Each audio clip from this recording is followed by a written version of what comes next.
है मैया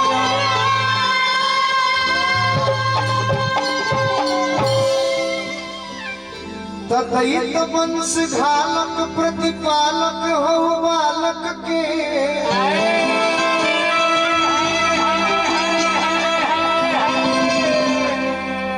जोगिनी जमात फिर ना चले है मैया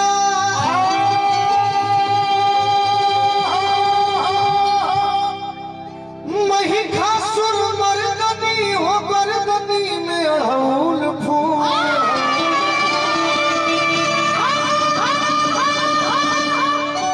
लाल लहरदार सोहे आंचल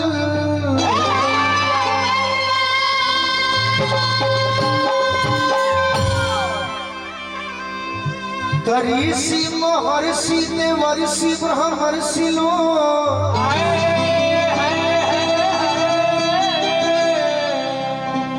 रौर पोथिया ध्वजाम बाचल है मैया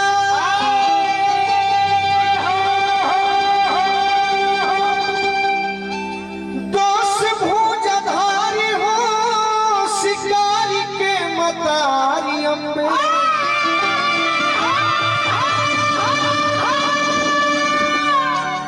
रौरे बोल फिरनी कुलाचल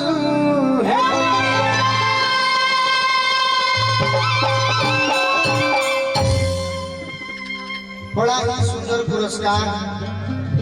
ये गांव के जगह सबसे पहले हम द्वार पर जाके अपना प्यार दुलार मान सम्मान पौनी हमारा चेतन भैया के माध्यम से राखी भैया के माध्यम से बहुत सुंदर हमरा के आशीर्वाद मिलो भैया के पद प्रतिष्ठा बनो रहो अभी तो समय बहुत बा धनवे में गुलर के फूल पड़ जाए बाकी आगे के समय फायदा कर बाकी सारो देवा सारो देवा वानी हो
बड़ी पुराना कवाची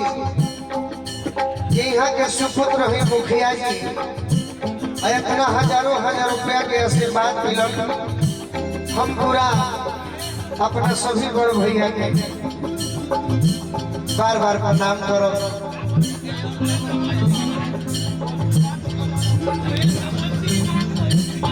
तबलची ना तबलची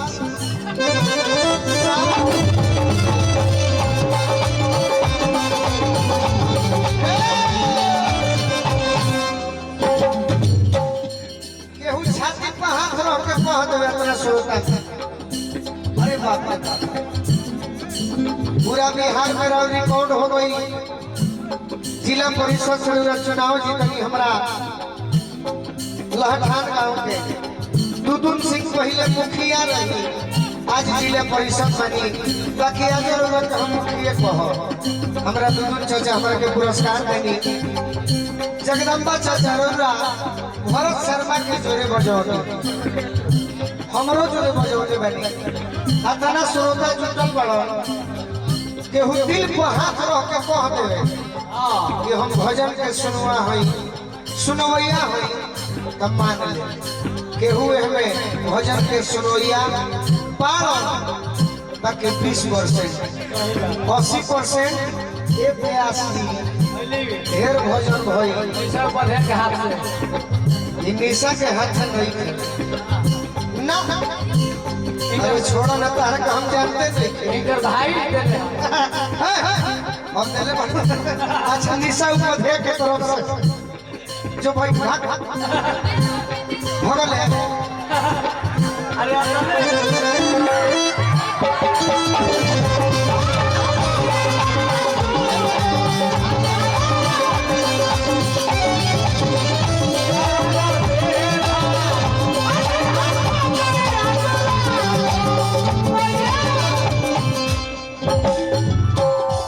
भैया हमारा निशा के तरफ से निशा ना हमारा निशा एक बार निशा खाली करी तरह सब ताली बजा दी आज के डेट में भाई मैं गायिका के फेल है कोई बड़ी निशा उपाध्याय हमारा अच्छा दोस्त बड़ी अच्छा ही संगीत के प्रेमी बड़ा अभिषेक निराला जी जेकर गांव हमारा गांव के बगल में बना रहा निशा की ओर से बड़े भैया की ओर से बहुत बहुत पुरस्कार मिला बाकी मजबूरी ही बा रिंकू भैया हमारे जने बैठल में आगे बढ़ा अच्छा हो मजबूरी ही बा कि हम भजन काहे गावत हैं आज भजन के दिन बा कि तू को गोली लगला के बाद भी गोलू राजाए मंच पर गा रहल बा वो भजन के दिन बा ऐसे कहतानी कि तो गावा भैया अरे होलो न जानेला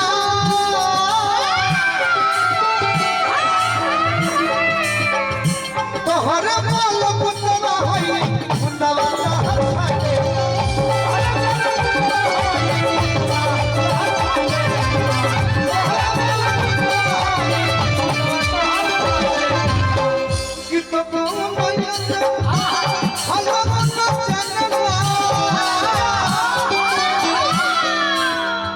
हमार परम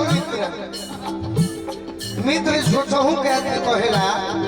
बाकी मित्र हम ओकरा के मानिला जे है दिल के जरूर कोनो ना कोनो कोना में रहेला ओकर नाम रोशन उर्फ खेसारी तू है ए भाई खातिर फिर वो सब जोरदार ताली बजा दी हमने के प्रोग्रामो देखिले कि भगवा भैया के अरे होलो न जानला तोहर बोल पुतवा होई पुतवा चाहत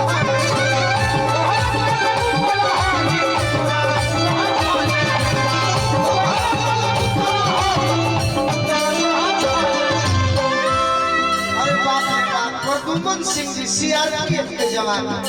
देश के जवान को हम अपना खुश रहा नाम भैया हमारा नीतीश 1000 रुपया यह भोजन पर हे यूट्यूब वाला भाई हम सोची ला पुष्पत भैया कि भोजन पर आज भी फफतर गांव में धन है गांव कि भोजन कितना रुपया लुटावता न तो कहीं कहीं हम मजबूर हो जाएगा मन करल कि गाड़िए में भजन गाली न तो अपना घरे गाली बाकी मन बना गई धन है फफदर गाँव कि भजन पर हमारा रितेश भैया हमारा सीआरपीएफ के जवान आशीर्वाद देते बाकी हे माई तहर की ना बता हमारा भी कुछ नहीं है गीत गो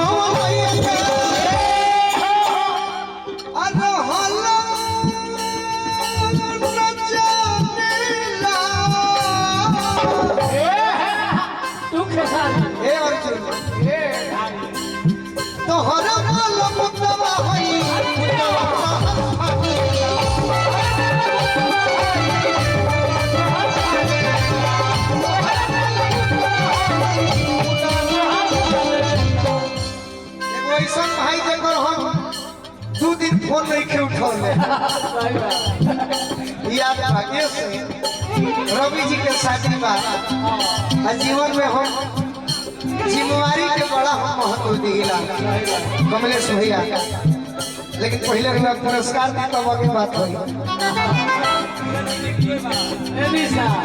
सजो होई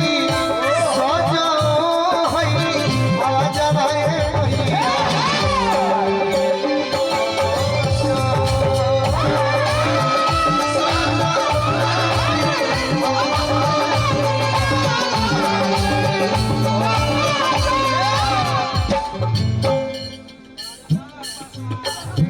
देखिए नाम देखिए फफदर गांव के बादशाह पासवान बहुत बहुत आशीर्वाद देनी हमारा फौजी जवान कमलेश तिवारी जी हमारा के आशीर्वाद देनी बार बार मनाओ हम आशीर्वाद के कामना करो तनी बाकी माई टिकू भैया आज वो बहुत सजो होई आवाज आवे भैया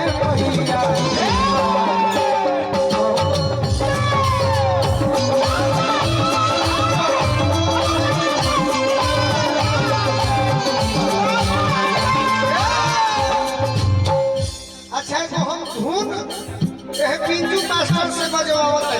हां जी कौन धुन चाचा जी जौन धुन मार्केट में उतार होके केहू नहीं के सुनले जे सुनले बा ओरिजिनल श्रोता हो आज मन करता कि कही दिल में तुझे बिठा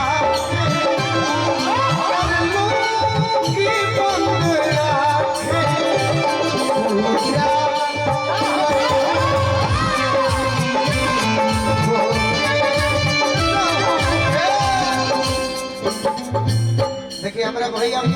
रोज ही सही बनी हमारा टिंकू भैया हमारा के 1 लाख ना 1 करोड़ रुपया पुरस्कार ना कहो प्यार के संगे संगे आशीर्वाद मिले कितना बड़ा बात है 1000 ना 1 करोड़ रौरा देखो कि 1000 का बाकी हमारा नजर में हमारा भैया खाती हमारे पागलवा खाती एक और गलती नहीं लो हमारा बंटी भैया पुरस्कार दे वाली कितना निबंध हो दिल में तुझे देखा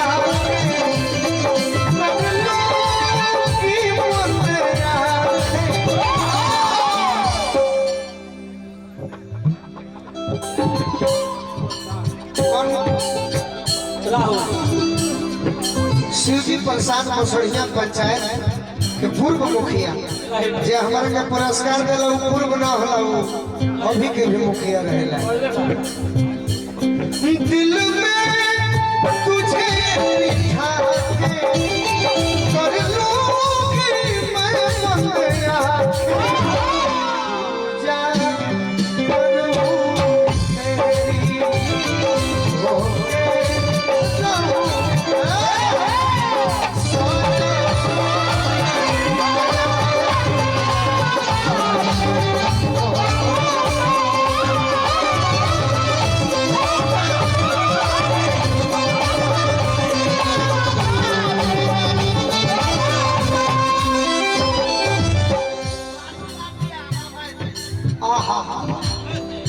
बालू माफिया अजय अभय सिंह जी की ओर से हजारों हजार रुपया रौरा तो पहले हूँ पुरस्कार देने हैं मगर रौरा नाम ना बतौनी है दीपक सिंह भैया की ओर से यहाँ के तो गार्जियन लयदार होता जुबली सिंह बहुत बहुत पुरस्कार लास्ट में बहुत बहुत है अभय बाबा कि माई हम सुनले मांगे सीआरपीएफ के जवान भैया हमारा संतोष सिंह जी की ओर से बहुत बहुत आशीर्वाद मिला बार बार प्रणाम माई हम सुनले बानी पढ़ले बानी कि तहर कृपा के करा पर भइल बा राखी भैया आओ ना महिमा के भैया हे भगत पपरसी के तुलसी के तरलू संवरलू महर्षि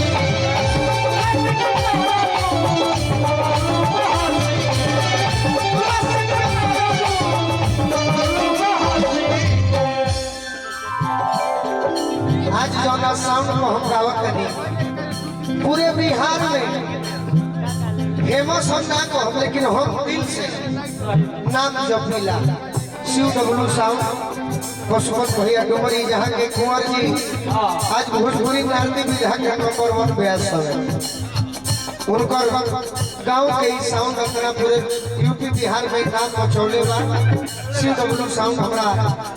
पशुपत भैया के माध्यम से ताकि माई महिमा के होया भगत पपरसी के हे मुकेश भैया तुलसी के तरलू संवरलू महर्षि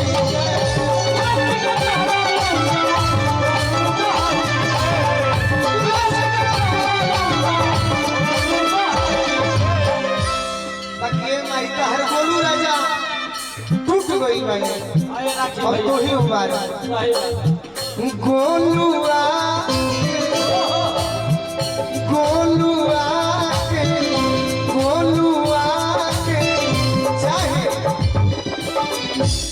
देखिए हमारा गार्जियन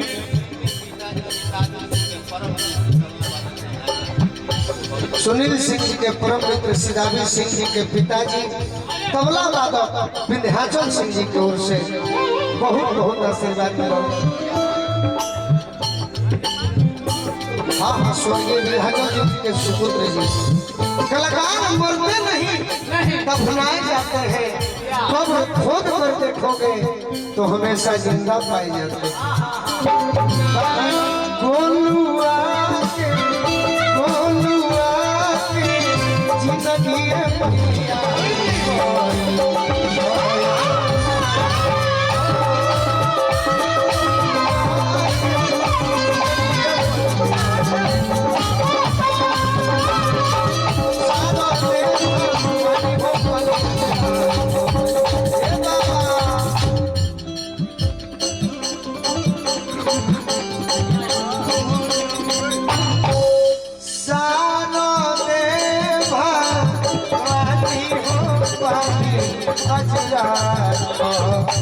मैया